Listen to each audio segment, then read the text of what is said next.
I got seas going right across my deck here now. I did not run up in his vicinity, but no, I didn't. So this is Goose 2, Roger. Thanks for that information, sir, and I'll get back to you if we come up with anything. Over. Hey, everybody, and welcome to another episode of Beyond the Breakers, a podcast about shipwrecks, loss, and lessons learned from maritime disasters. My name is Taylor, and I'll be one of your hosts today. Tanner will be joining me shortly. Before we get into that, we do want to shout out a new patron that we have, Santa Claus, with a Z. Thanks for signing up. We appreciate your patronage. With that, I'll bring in Tanner. Tanner, how you doing? Doing pretty well. I'm ready to get back into serious episode mode after we did our April Fool's episode last week. It was a lot of fun, though. It was. I'm going to update the show notes so that everybody is credited who needs to be credited for an ad read. So thank you for reading those. I say thank you, but it seems like our April Fool's episode served more as like a culling event than anything else with our Patreon. So for those of you still there, you are the strongest soldiers of the show. We always lose a handful when we do an April Fool's episode. It's worth it though. I love having like a self-selected audience. Strategically turning people off from the show. This is the season of degrowth. Boy, is it. In all facets of society, I think. I'm tired of winning. Mm-hmm. Too much. We had eggs with dinner last night. It felt like a king, like an emperor. Wait till you hear what I'm doing next weekend. I'm dyeing some of those bastards' colors for Easter. How frivolous. I thought you were just going to stop there. Be like, wait till you find out what I'm doing next week. I'm dying. It's like, well, that is one solution, depending on how the stock market goes, that some people might be taking advantage of. Basically feel like a Romanov being so flippant with such a product. Just like a decadent waste of precious resources. Uh-huh. I mean, I guess some people still eat them after they're dyed. I think I'm iffy on hard-boiled eggs anyway. If they're a weird color, it's a definite no. I guess I guess I'd go through phases, and my gut instinct would be like, why would you eat an egg that's been painted? But then I guess you're not eating the shell. But then I would worry about it like seeping into it, and then like, what are you getting from that? I mean, it should just be food coloring. Yeah, I guess it's like, yeah, if you're just using food coloring, I guess it's not really that big of a deal. Like I said, I'm iffy on a hard-boiled egg anyway, so a weird, like a green I wouldn't one's eat a not going hard-boiled to do egg, it for me. Yeah, never. It has to be like in ramen or, on a salad or something. I don't really like any form of egg that retains the egg shape, So basically just scrambled. Like a hard-boiled egg. Well, no, I mean, like if you have an egg like sunny side up, it's like it doesn't look like an egg. Mm-hmm. Yeah, I don't like any of the ones that retain any pieces of the actual egg shape. Like deviled eggs, I think are horrendous. I don't know. I've had some good deviled eggs. I think they're aptly named. You're gonna get some Twitter hate for not liking deviled eggs, I bet. Yeah, I mean, I've never run into someone. I mean, outside of like family events, I guess I don't really encounter deviled eggs that much. There's a place in downtown Dayton called Lily's, and they rotate through different specialty eggs. Deviled eggs? Yeah, so they'll have like a General Tso's egg. They'll have a barbecue egg. They'll have all kinds of different things. It's not my thing, but people love it. I don't like that. The only other thing I don't like that I'd like to talk about is having a flooded basement. Some of you may have seen that on Twitter. I wasn't joking. My basement was flooded. So that was fun, digging out from that. How do you get rid of that water for those maybe listening who are curious? Mops, dehumidifiers, towels, all those things for a couple days. Okay. So it's, I don't know, a lot of work calling out like a couch and a bookcase and that kind of thing. Isn't that where Sven's litter box is too? It is. Fortunately, the fancy cat shitter survived. So that I'm imagining him being like him being in it as it's flooding, and he's just like sailing up the stairs. You're not the only person that said that. We had a friend come over and he said the same thing this weekend, that it would be like a little boat for him. It's probably too heavy to float, I imagine. With the I would, especially with a 15, 16 pound cat in it. The machinery, the machine room and whatnot. The compartment, the machine compartment. Should we talk about media stuff now? Yeah, I think yours is the same as the last episode we recorded, it looks like. No, it has changed actually. I have breaking news. I have an update. Okay. I have begun another book by Mr. James Holland after finishing Big Week. I really like the way he writes. It's not the most academic, but it is pretty well written. Like I said, it definitely, his style reminds me kind of Masters of the Air. I know people might be more familiar with that. The one I just started is The Battle of Britain. It's basically spanning 5 months from May to October of 1940, which is kind of an interesting time period because, like, I feel like the more I learn about different aspects of World War II, like, the less I feel like I actually know. Mm-hmm. And, like, actually learning what's going on in the UK and stuff as France is falling and kind of everything that goes on there. Like, yeah, I know, like, the high overview of it, but they go into a lot of that to set up the actual air battles that take place with like the prelude to Operation Sea Lion and things like that. It's been pretty interesting. It's interesting how I'm seeing like the British reactions to it, how there was like a small contingent that were more than willing to let the Germans come right on over. And then there were others that were glad that France surrendered because it's like, all right, well, now it's just us. Like, we can do it the way we want to do it now rather than having to coordinate with other countries. So it's very interesting. I'm sure there's a contingent also who's like, well, just let him have France and then he'll probably be satisfied with that. Also, what's his name? What's the original Kennedy's name? Joseph? Yeah, he played. I guess I forgot that he was the ambassador to the United Kingdom during this time. Oh yeah, I guess. And he's like a staunch defeatist isolationist. I guess I thought he was the ambassador to Ireland, but maybe that's just me assuming because he's Irish. But he was like, obviously, for probably a multitude of reasons, not super stoked about trying to help the UK. Like, him and Churchill hated each other. That's kind of a not really a winner. I mean, obviously Churchill like killed millions more people than Kennedy did. Still, no. Somehow Kennedy's seed is still fucking our country today. Yeah, that guy. Didn't he made his money like bootlegging, didn't he? I believe he did, and actually one of his criticisms about Churchill was his drinking, so I found that rich. That is pretty funny. It's like, of all the things to not like about Winston Churchill, it's like, how would that even register as one of them? It's the drinking, man. What about you? What have you been up to? Well, speaking of World War II, speaking of people that Churchill did not like, this is going to be a very World War II dense episode, everyone, so strap in. I just started reading Stalin, History and Critique of a Black Legend by Domenico Lacerdo.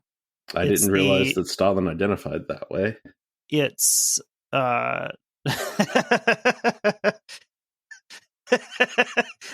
could equally be the name of a George Clinton biography.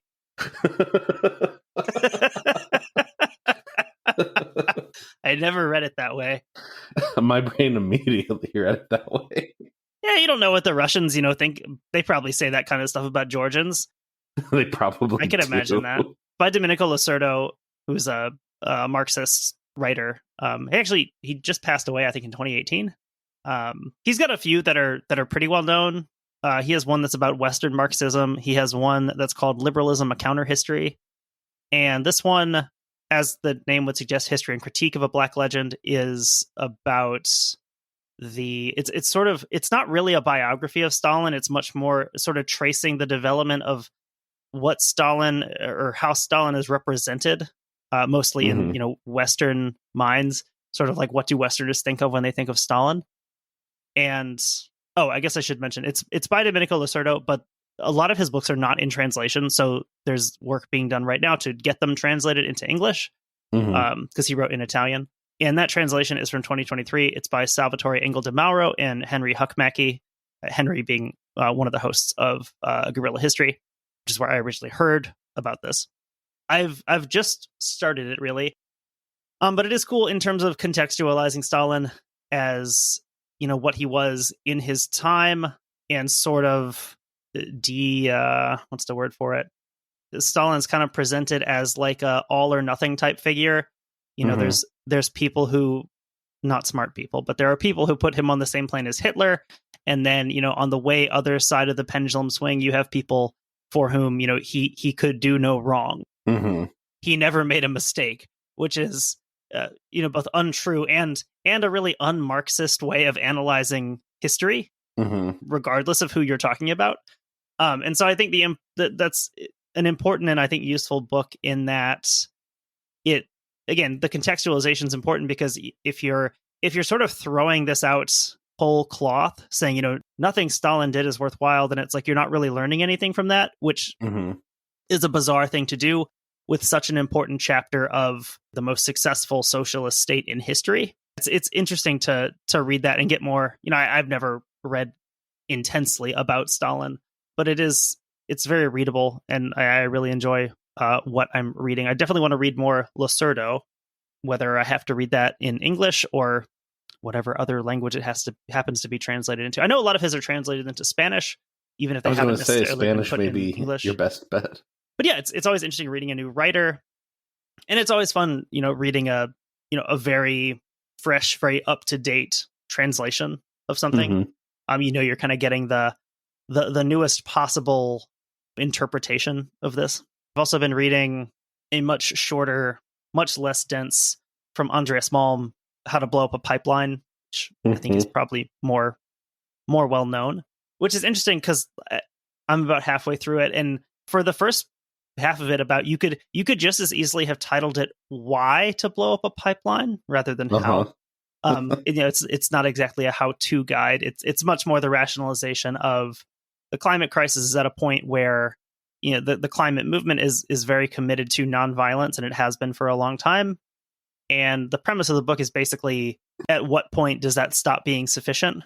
Because it's sort of like well past time when that should have changed.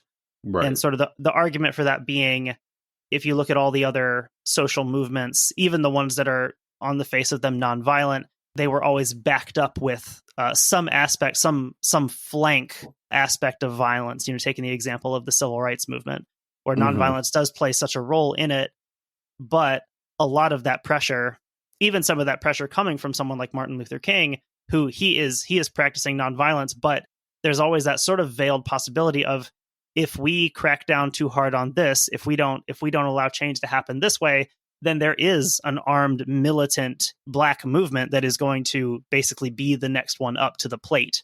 Mm-hmm. So there is that veiled, not even veiled, sometimes threat of violence, or that possibility of violence, that does lend a lot of power to those nonviolent movements. That reminds me of like the John Brown stuff out in Kansas.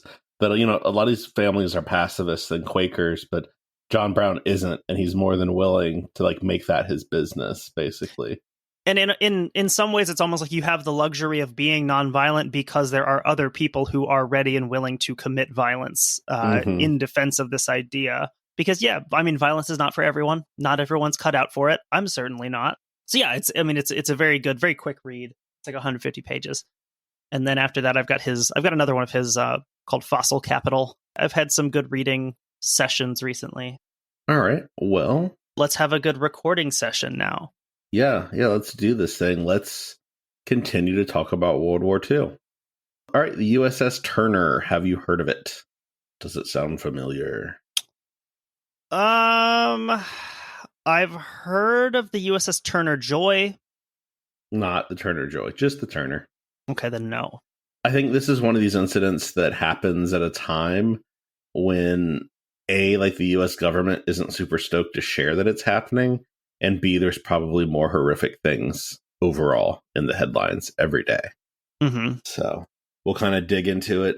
It's not what I knew a ton about before. I wouldn't say it's like a forgotten wreck or anything. There's plenty of articles and newspaper articles written about it, but it's probably much more regionally known, I would say, like in the New York City, New Jersey area. Since this is a wartime wreck, but there's like sort of extenuating circumstances, I can see where this is not necessarily one of the better known wrecks. Mm-hmm. Like I feel like if the same thing happens to this ship, like, I don't know, 5 years earlier, it's probably much more famous. But. Yeah, because they're not in the middle of World War II. Mm-hmm. So the USS Turner is a Gleaves-class destroyer launched on the 28th of February, 1943 by the Federal Shipbuilding and Dry Dock Company. As you can tell, she is a war baby. She's 348 feet long. She has a 36-foot beam and a draft of 11 feet. Since we were just talking about Stalin, I'm reading this, and because the notes aren't hyphenated, I'm reading this as a Gleaves-class destroyer. It just destroys class. It hates it. As you'd expect from a destroyer, pretty quick. She's got a speed of 36 knots. And as far as armament goes, she's got 4 5-inch dual-purpose guns. She has 4 40mm guns, 7 20mm AA guns, 5 21-inch torpedo tubes, and then she has 6 depth charge projectors along with 2 depth charge racks. So the projectors are like the ones that like actually shoot it out like away, and then the racks are just for dropping like directly underneath. Did you not read dual purpose as DP like it says in the notes because you knew I would laugh at it? Yeah. So kind of armored as you'd expect, right? Like she's looking for submarines for the most part. She's also providing some level of air protection to a convoy. She's not looking to get into a big like ship of the line type battle with a battleship. Her crew, and take these numbers with a grain of salt, every source had different overall numbers in this incident. Her crew consisted of 16 officers and 260 enlisted men. So again, kind of what you'd expect on a vessel this size. Like that's a lot of people when they're in the water in a shipwreck, but like in the grand scheme of things, this isn't a huge vessel. So what is a Gleaves-class destroyer? This is one of the standard destroyers built for the U.S. Navy prior to entry in World War II. They'd be built between 1938 and 1943. In total, there were 21 in service on December 7th, 1941. When World War II just started? When World War II just started. There were plenty of Gleaves-class destroyers there that day. So, like, this isn't state-of-the-art technology, by the time 1943 rolls around, but it's very much the standard issue destroyer that the U.S. Navy's using. In total, there were 66 ships in the class, with the USS Turner being the last one constructed. Of those 66 ships, 14 would be lost.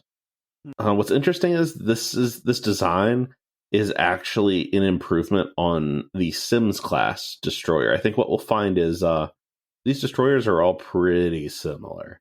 Quoting from the Naval Encyclopedia. The Gleaves-class destroyers were a parallel development of the Benson-class, the former being built by Bethlehem Yard with their own power plant, whereas the Gleaves were built in other yards under strict Gibbs and Cox original design. They also shared echelon machinery arrangement, 2 funnels, rounded ones on the Gleaves, and the innovative quintuple torpedo tubes banks. My takeaway from all of this is that at this point, pre-war, like design and technology have basically caught up with each other.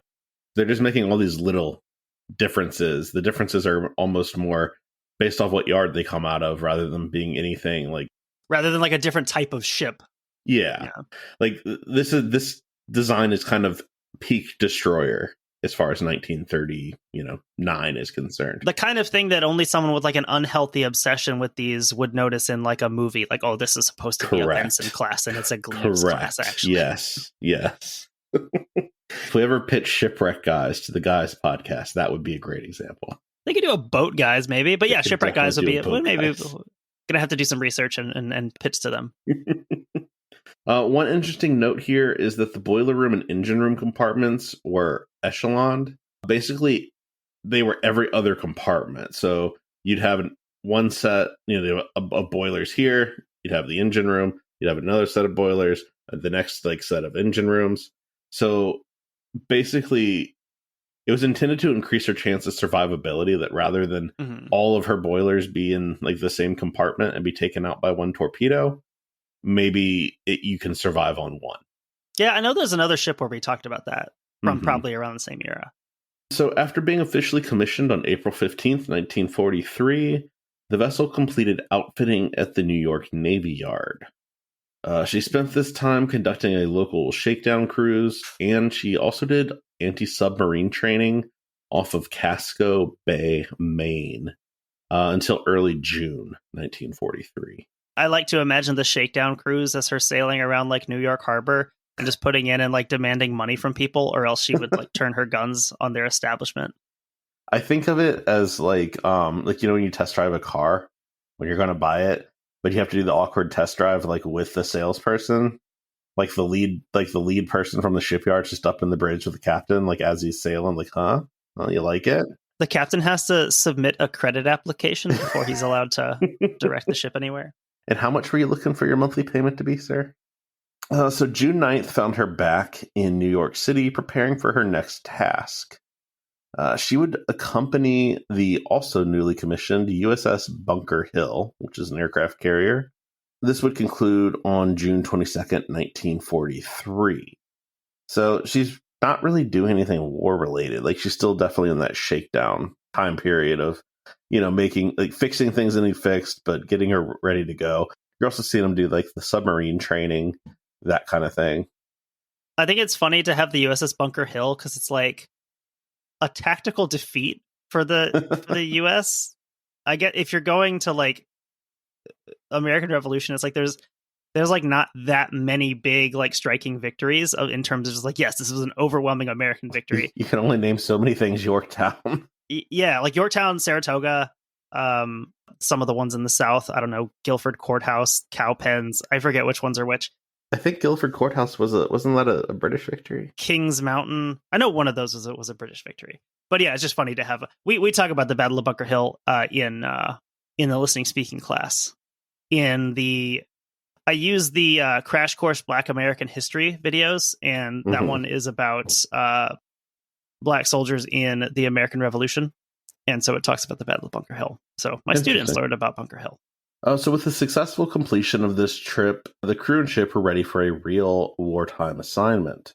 She would depart New York City on June 23rd and become part of transatlantic convoy UGS-11. So the UG was the prefix attached to convoys leaving the United States for Gibraltar.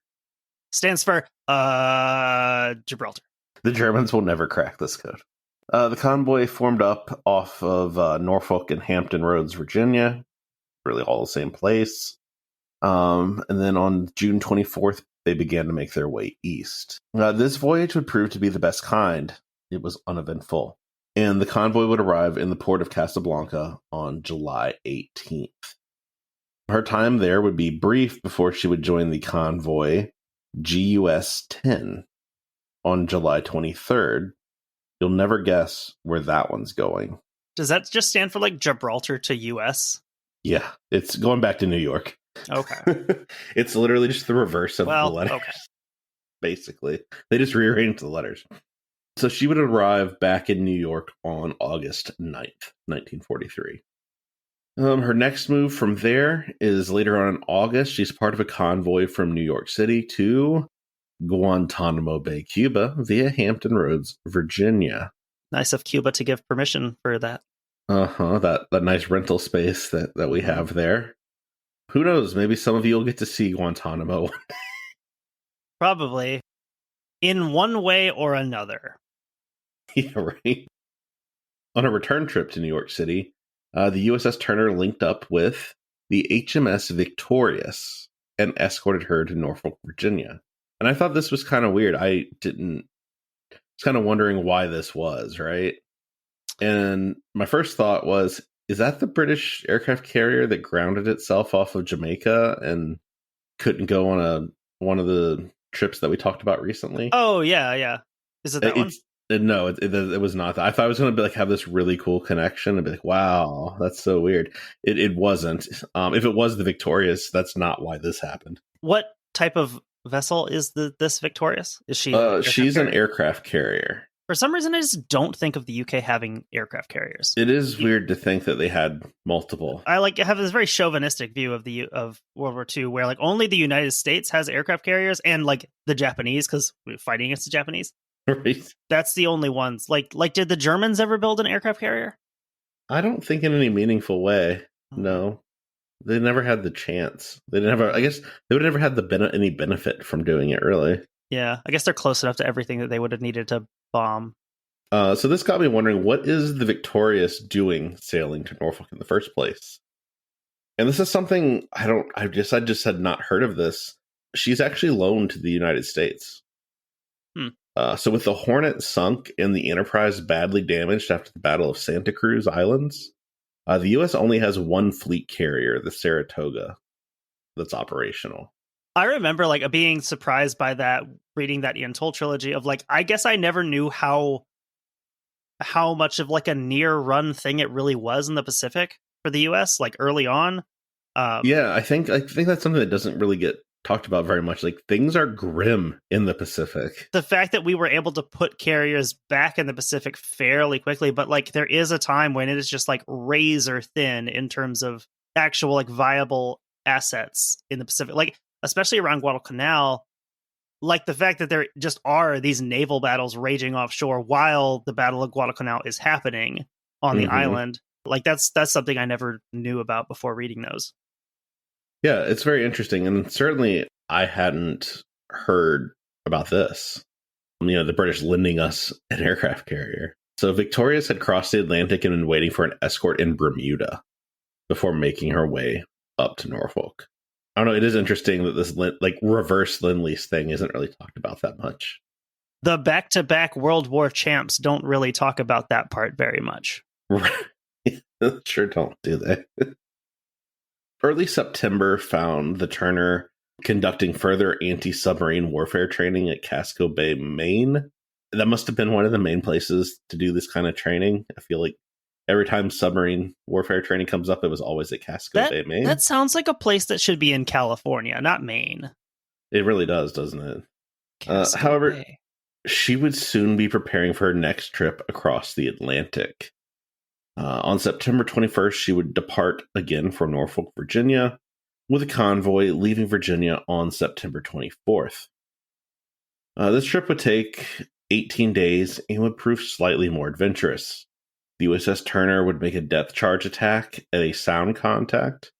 However, nothing would really come out of this, and the Turner continued on with the convoy. But, you at least got a taste finally. Like, they had something happen. They got to actually drop some depth charges. It's probably like a humpback whale or something. Turner, along with the rest of the convoy, would arrive in Casablanca with no real issues. She would then make her way to Gibraltar in order to join another westbound convoy. She doesn't linger too long. Like, her job is to be with these convoys. When you said Casablanca, I was gonna quote a line from the movie, and then I remembered I'd never seen it before. I also have not seen it. I feel like that's probably one of those I would watch it and be like, all right, I get it. I get why it's like a thing. But I'm also okay not seeing it. I mean, in general, every time I've watched one of those old classic movies, I've like instantly realized why it's a classic. I feel like for probably very good reason. What's the one Jimmy Stewart one? It's a Wonderful Life. I think he was in several movies. Yeah, he was. He's in a couple. Is he in It's a Wonderful Life? Yes. I watched that finally at some point. I was like, okay, yeah, that was not what I thought it was going to be at all, and it was also really good. Back to World War II. Speaking of Jimmy Stewart, the group would leave on October 19th, 1943, and they would be designated Gus 18. On October 23rd, Turner found herself in the midst of some real action. Turner was acting as an advanced screen on anti-submarine patrol for the convoy, and at 7:32 p.m., the destroyer was able to pick up an unidentified surface contact on her SG radar. This is a surface radar, like generally found on larger ships. Like something destroyer-sized and up would potentially have this. 11 minutes after this initial contact was found, lookouts were able to make a visual confirmation. A visceral confirmation. They can feel it that it's there. They were able to make a visual confirmation of a German submarine about 500 yards away with her decks awash. So that radar, since it's radar, it only would have picked this up if it was on the surface. Correct. Right? Correct. But like, as we know, it's not quite like the movies. Like, U-boats, even in World War II, spend most of their time on the surface. USS Turner turned hard to starboard and opened up with her 5-inch guns. They were able to achieve a clear hit with the 5-inch guns on the conning tower, and additionally, there were several hits scored by the 40mm and 20mm guns in multiple locations. So is this, I don't know if we have this information, but is this just an instance of this destroyer just outranging the submarine, or is the submarine just like not paying attention. I mean, the submarine, if the if the convoy is blacked out or something, and the submarine may not see it because they don't have radar, they only have Oh, right. sonar. Okay. So if they're on the surface, they're looking for planes and things like that as well. And also, for all we know, the submarine is very aware that the convoy is there. They might just think that they were able to hide and wait for an attempt. But also, this is what the Turner's designed to do. Like, this is the hound chasing the fox, if you will. So the sub would respond by crash diving, taking away any chance for the Turner to ram her. I mean, as we've talked about that before, like, one of the very valid strategies against a surface submarine is just to ram it. It's just, how is that still a thing? You could explain that to a Phoenician captain, and he's like, yeah, I get it. Yeah, war never changes. I realized that I don't know if you said Phoenician or Venetian, and then I realized it doesn't matter because they could both be true. I said Phoenician, like the sea people. Okay. But yeah, fair enough. They would both work. Turner responded by firing 2 depth charges in the immediate area that the sub submerged. Turner would then drop another depth charge when they were immediately over the area where they saw the sub first begin its dive. There were 3 explosions of the depth charges, followed by a 4th, more powerful explosion. The shock from this actually knocked out the power on the Turner, and it took a little while for her batteries to reset and for her to get her radar systems back online and her main battery guns. Something blew up. Turner then began searching the area for evidence of a kill or to finish the job, whichever needed to be done, and eventually made contact with an object at 8:17 p.m., which was about 1,600 yards off her port beam. Lookout soon sighted something lying low in the water. However, Turner had to break off the search in order to avoid collision with other escorts in the convoy. And that's, I guess, kind of the other thing you have to keep in mind here. This convoy is trying to not draw a lot of attention to itself, and you're making evasive maneuvers potentially within it. So it's sort of dangerous. Turner and the USS Turner, which is an Gleaves-class destroyer escort, stayed in the area to continue searching for evidence. I assume the Sturdivant is named for the Wisconsin town that the Amtrak stops at between Milwaukee and Chicago. Yeah, I would assume that is what it's named after. That's the fun thing with them building so many ships is at a certain point, every county seat is getting their name on something. However, they're unable to find any confirmation. However, at worst, they definitely heavily damaged the U-boat. It very likely sank. This is one of those where there's just no way to confirm what actually happened. But we know there's hundreds of U-boats that just are never heard from again. This is very possibly one of those. So October 24th found both vessels back up and with the convoy, and the remainder of the crossing went by peacefully. The convoy would divide itself into 2 groups on November 4th, with the Turner working with the group bound for Norfolk, Virginia. 2 days later, she would deliver the convoy to Norfolk and arrive back in New York City on the 7th of November. After 10 days in port, the vessel would return to Casco Bay for more anti-submarine training, before joining her 3rd Atlantic convoy, departing on November 23rd. The trip east would also prove uneventful. Going back to that anti-submarine training after having probably just sunk one, it's got to be kind of fun. Right? You're telling your instructors, yeah, I know. Your instructor who's maybe only ever done this theoretically, it's let me handle this. I think I know what I'm doing here. So January 1st, 1944, found her at the tail end of a westbound convoy crossing. As in previous trips, the convoy split apart into 2 different groups based on location.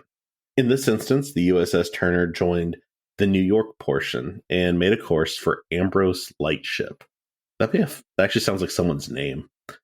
Where she would anchor Ambrose on January 2nd.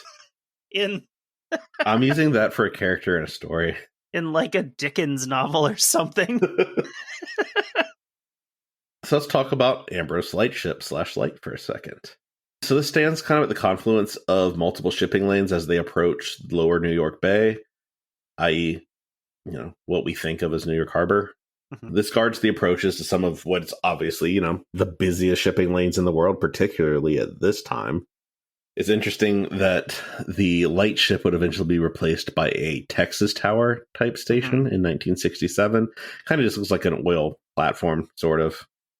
However, this tower would be struck multiple times, including in 1996, 2001, and finally in 2007, it was struck by the vessel MT Axel Spirit. This would actually be the final blow to the tower, and it was dismantled by the Coast Guard in 2008. 2001, was this like a lower order target on 9/11? Yeah, this was a delayed one. I know one of our listeners recommended Texas towers as something we could do, so that sounds interesting. Yeah, I think that would be something interesting to look at, kind of what goes into those and everything. It's not something I know a ton about. Yeah, I thought it was interesting that, like, seeing the light shift get replaced by the tower and then eventually done away with altogether with the proliferation of GPS. So all of this brings us to the early morning of January 3rd, 1944. So what we're going to do here is we're going to feature the testimony of Robert Freer. He was a machinist mate second class and a survivor of this incident. It's a pretty extended passage, so we'll kind of break it up and we'll have some commentary as we go through it. But as I read through it, I just really thought that I don't think I can explain this any better than the kind of what I was reading here. In the early morning of January 3rd, 1944, we dropped anchor near Ambrose Light at the entrance to New York Harbor to await clearance to proceed into Ambrose Channel. Shortly before 6 a.m., I was in line to get breakfast. This destroyer had 2 mess compartments. The men in line passed by the steam tables in the main mess compartment, filled their trays, and then sat down to eat in either the main or forward compartment. After filling my tray, I looked around for a seat in the main compartment and saw one next to my friend, Ed Gutzler. At that moment, the man behind pushed past and took that seat. So, I went to the forward compartment and sat next to another friend that I remember only as Glenn. I didn't know then that the man who pushed past me inadvertently saved my life, and lost his, because in the next few minutes, everyone in the main mess compartment would die.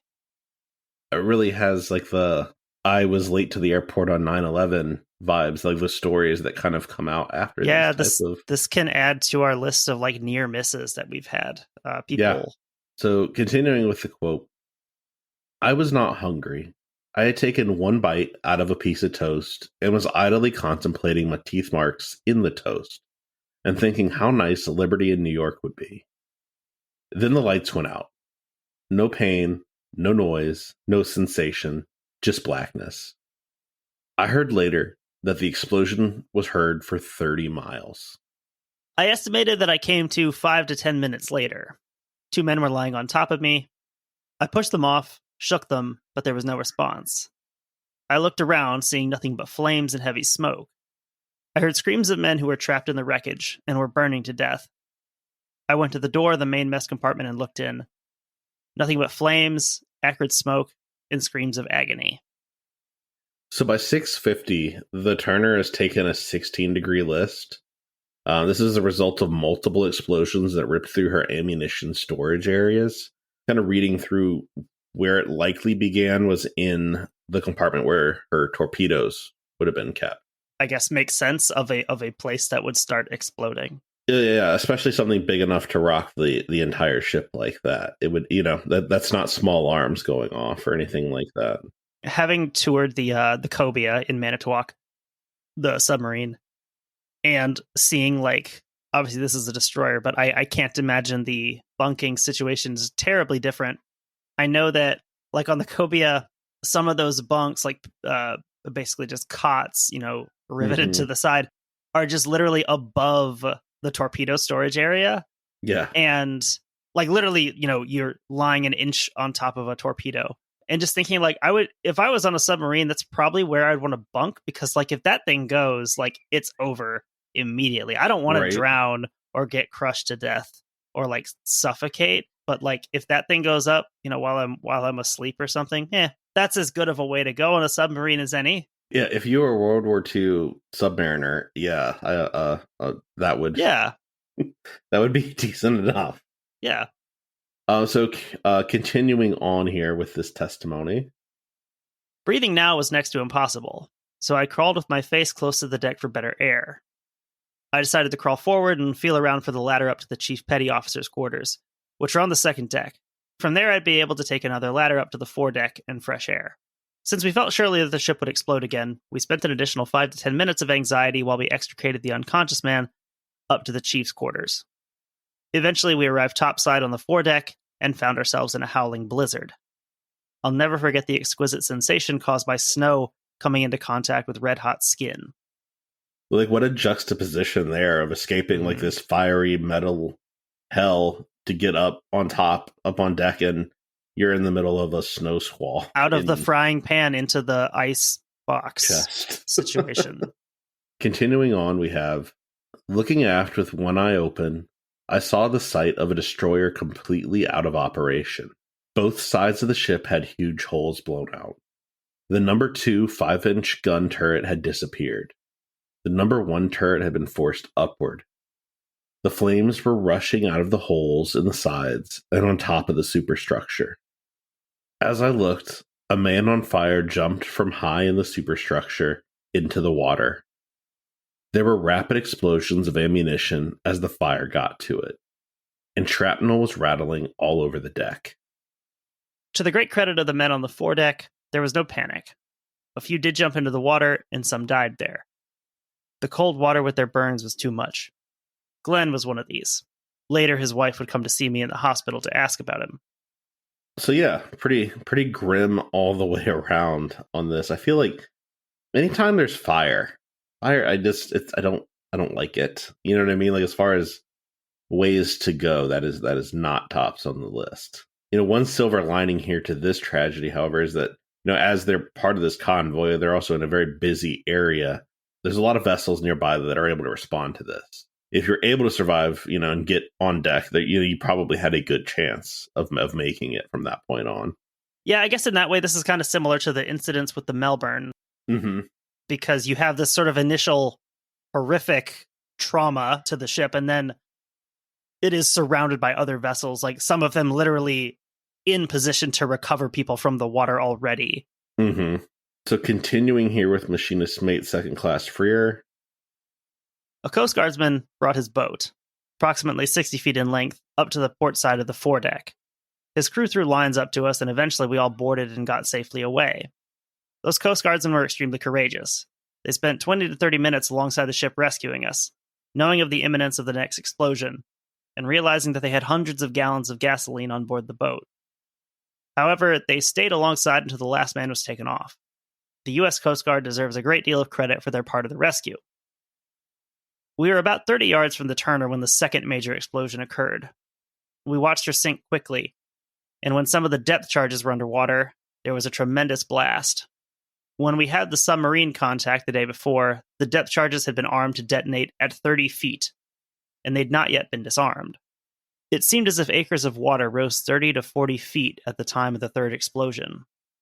That has to be kind of a weird feeling, knowing when you hear those depth charges going off, like why they're going off. That happened in one of our recent ones as well, where we had to talk about the fact that those depth charges don't not explode just because you didn't intentionally put them in the water. Right. Yeah, they're still going to do what depth charges do.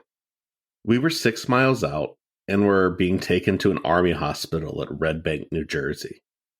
It was the most agonizing 6 miles of my life. The searing pain of the burned areas of my body was incredible. When we reached the dock, I had passed over my threshold of pain and mercifully gone into shock, feeling nothing and seeing nothing. The other eye now blistered shut. Yeah, like you said with fire, like burns are just an awful type of injury to have to do. I mean, like even a minor burn is like pretty bad. I mean, I know on a previous episode of this, I had recently burned myself with like a tiny burn on like a fingertip, and it's just like days of like, this sucks. So imagining like having serious burns all over most of your body is just horrendous. Yeah, and I mean it is. Like, it's not a good thing. Even just like little cooking burns are very, they suck. Yeah. 4 months later, it was back to regular duty. 2 months of special school in Miami, a year of sea duty in the Pacific, and on to the occupation of Japan. What about the men who were blown to bits, slowly burned to death, drowned, or suffered severe injuries that morning of January 3rd, 1944? Well, we weren't performing any heroic deeds or engaging the enemy in a battle at sea. We were at anchor waiting for breakfast. We weren't killed or wounded by the enemy. but by our own weapons. An accident. There were no citations, no glory, no recognition. We were just performing a necessary, though very dull, routine duty, escorting supply ships across the Atlantic, and an accident occurred. I think this excerpt kind of the first thing I thought of was the last verse in the band played Waltzing Matilda, because it very much has that kind of what are they marching for? Feeling of like, well, the war just kept going without me, with or without me, the war is going to continue. And like, we weren't doing anything. Like, I wasn't a hero in the war. I didn't get injured doing something brave. I was eating a piece of toast. Well, that's another connection back to the Frank E. Evans, because that was during Vietnam. Mm-hmm. That had its run-in with the Melbourne, but because of where they were, not technically in theater, none of those deaths were really even acknowledged as being war dead for quite some time after. And I think even still maybe are not considered to have been, killed in the Vietnam War, which I mean is maybe it's a pedantic difference depending on your perspective of Vietnam. Right. But like, to like, those families, whatever, like, regardless of how you feel about it, it's like some of those people who died in Vietnam are commemorated on a big granite wall, and some of them are forgotten, like, the ones who died on the Evans. It is interesting how you have a lot of these very mundane wartime deaths. I mean, I guess if you look at the whole history of warfare, a lot more deaths are probably happening in these mundane ways, from accidents, from disease, compared to, dying in glorious combat. Well, I think it's too, like, there were dozens of examples of like heroic deeds that happened in this incident, and they don't get talked about necessarily. Whereas if this had been a kamikaze, off of the Marshall Islands, people are getting naval crosses for this potentially. Whereas this is just something we don't want to talk about. So finishing up here with our quote, I do not know if the Coast Guardsmen manning that 60-foot rescue boat received any commendation for their heroic rescue of us. Nor do I know if the medics at the Army Hospital in Red Bank, New Jersey, received recognition for the excellent care they gave us. It is hoped that this story will express deep gratitude to the Coast Guard and to the Army, and serve in a small way as a memorial to those men who were serving their country aboard the ill-fated USS Turner when they died. I think it's interesting that, he's even looking to see, like, someone's a hero in this story. Like, even if it's, to the Coast Guard, like, this is their mission. Like, those guys are doing something heroic. I wouldn't want to be in that boat waiting for the big explosion to come that is coming. But like, the Coast Guard's been, it's what they signed up to do. It's, that's their battle. So kind of wrapping up the scene here, at 7:50, a single large explosion ripped through the vessel and caused her to capsize and sink. The tip of the bow would remain above the water until 8:27 before finally sinking under. In total, the USS Turner would take 138. To be fair, I've seen 136, 139, and 153 men with her as she sank. I'm a little surprised at all the number discrepancies. I feel like this happens mostly with like the early part of the 20th century when it comes to like newspaper reporting, where you have a lot of these sort of like close but different enough to be weird numbers. I feel like a lot of it comes from, there will be a count and it'll say, oh, this many men were killed. And sometimes it'll say, plus 12 officers. And then sometimes that bigger number is both of those numbers combined. But then it also like erroneously adds in the officer numbers again. So there's a lot of areas where those mistakes can happen with the counts. Oh, and then like some of these numbers are probably the initial number. People die later on in the hospital, and so you probably could even find newspaper clippings of the Des Moines Register reporting 136. Well, it's actually 139, but they're not going to update that story because it's not newsworthy in Des Moines, Iowa. So yeah, it's interesting seeing those discrepancies, but it gives us a pretty good idea. I'm rolling with 138. And there was about like 200 enlisted, we said? 260 enlisted. So a substantial portion of the crew.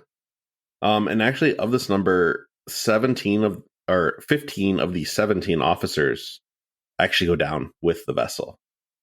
So there's a disproportionate percentage of the officer group here. So it's at least half the crew and almost all the almost officers. all of the officers.